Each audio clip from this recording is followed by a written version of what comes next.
I'm 30F, wondering if I should call CPS on my mother, 51F, for my youngest brother's, 15M, sake. Update: thank you everyone for your advice. My sister and I have given our mother an ultimatum to seek help for our brother by tomorrow, or we will be having CPS or another authority come out to do a wellness check on him in the hoarding home. Truth be told, I have no faith that she will do this, so I imagine I'll be making that call. I'll also call a counselor at his high school to help as well. But I'm having a bit of a dilemma and looking for blunt, unbiased advice. So, I and my 3 younger siblings grew up in a filthy hoarding home environment. My father died when I was 10, and after that, my mother let any house we lived in fall into what is defined as squalor, the worst you can imagine. Bed bugs, animal urine and feces everywhere, mountains of dirty dishes and rotting food in the kitchen, overflowing trash, dirty furniture, backed up toilets, the works. Obviously not a safe environment for children. It's been 20 years since then, and she has never attempted to seek/accept help or change her ways. The first house was condemned and restored for a new owner in the end, and she now rents her current house of 16 years. I have zero idea how she hasn't been caught/evicted yet. Myself and my sister are now adults who have not lived with our mother for more a decade or so,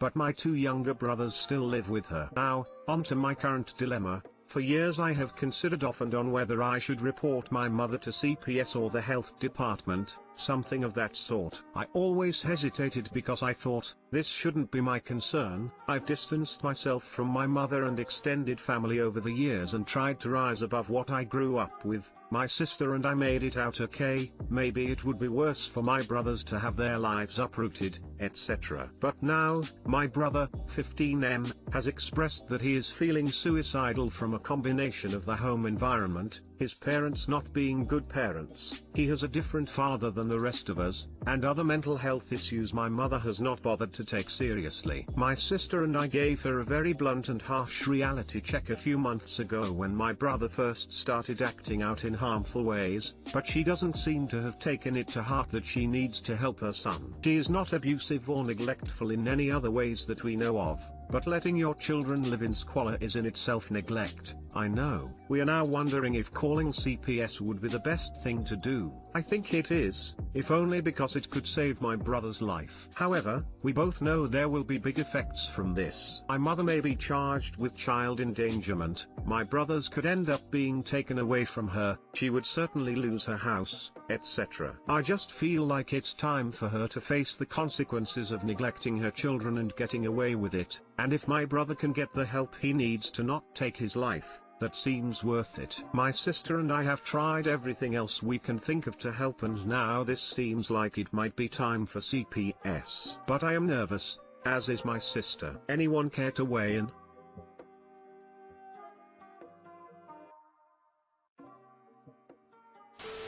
Is there any way you or your sister could offer to take your brother to live with you while he finishes school, to avoid involving CPS? Maybe you can spin it as a win for them, somehow. We have more space at my house. It would help me if he was here to help me take care of the dog when I work. It will take some pressure off of you guys. I want to bond with him more before he goes off to college. Whatever might work. My sister might be able to, she now owns a home. I rent a small apartment with my partner and am still a student, so it wouldn't be feasible for me. I know that my sister has already been keeping my other brother, 18M, with her several days a week so we can help him learn life skills that our mother did not teach him. My brother in question in the post would probably be sent to live with his father full time, but I know he doesn't want that either.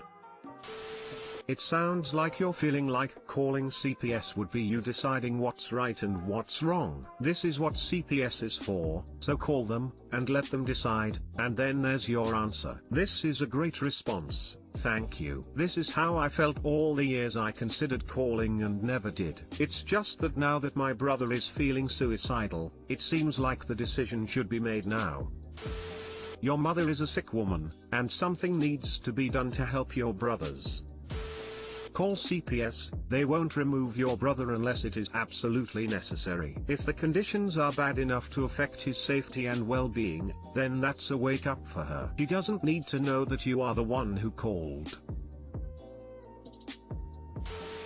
I, 26/M, gave my GF, 25/M, an ultimatum today regarding her silent treatments. We don't get to see each other much these days because the pandemic made me temporarily move back home with my parents, so for the past few months we mainly communicate over text/call. She has had this habit ever since we started dating, 5-ish years by now, where when she gets angry she'll either block my number or straight up ignore my attempts to reconcile/talk. A bit of important context is I actually broke up with her earlier this year after I caught her in some lies, had suspected her of cheating, and was just overall tired of her constant threats and behavior. After spending some time apart I was hoping she had changed and really began to miss her. I even tried to see why she might have lied and see things from her perspective. Long story short, she contacted me again in July and we have been exclusively talking since, but honestly it feels pretty much just like a relationship. Now for what this actual post is about. Saturday night she told me about some lingerie she wanted to buy, and of course my response is asking when I'd be able to see it. Immediately her response was that I only want her for her body, and her mood went 180. What she said is completely false, and I love her a whole lot more than just any physical intimacy. If anything, lately she's been sending me really sexual things without me asking. Anyway, as a result I didn't hear from her at all on Sunday despite me texting her that it's a minor misunderstanding. I call her this morning and she tells me her usual "I don't care about you and I'm going to block you" threats. I finally told her today that this is classic abusive and manipulative behavior, and if she does it again I'm not going to go chasing after her like I always do. She got even more angry, saying things like, "What did you just say? How do you even dare to say that?" and that I'm getting too comfortable in the talking stage. She topped it off by saying, "Okay, I'm going to block you now," and she did. I feel kind of bad now and am wondering if I was insensitive/too harsh. I felt a similar feeling of relief that I did earlier in the year, knowing that I stood up for myself, but I know afterwards what quickly followed was heavily missing her and regret. What do you all think? Edit. Some people are suggesting that she might be using me as a fallback option, but I don't think this is the case. She has big plans for both of us, and when things are going well she talks to me 24/7. More telling is that she does the same kind of thing to her family. When she's angry at them she doesn't talk/acknowledge them, sometimes for days on end. Another edit. This isn't anything new. When it's happened in the past she will have me blocked so that I have no way of contacting her. Then she will use her social medias to send cryptic messages that are obviously intended for me. For example, she will change her username to something like "call me." I hate giving advice that can end a relationship, truly. But when you put your foot down and grabbed your balls, I was damn proud of you, haha. Man, in plain sight, you called it as you saw it. She is being abusive and manipulative. Super easy to see. It's gonna be hard, man, but she seem ridiculous and as toxic as they come. I think it would be 100% worth ending things. Like I said, I hate giving advice that will make this much of an impact, but I think it's worth learning from this experience that you shouldn't have to deal with this treatment in a relationship. I finally told her today that this is classic abusive and manipulative behavior, and if she does it again I'm not going to go chasing after her like I always do. Now it is time for you to put up or shut up. Let's see if you can stick to your word. You are 100% right that it is manipulative and a way to control you emotionally, and her response says that she is aware of that but is mad at you for calling her on her bullshit. This relationship has become toxic, needs to end, and needs to stay ended. When she reaches out to you again, tell her that you are done with this shit and to never contact you again. Then you block her and keep her blocked.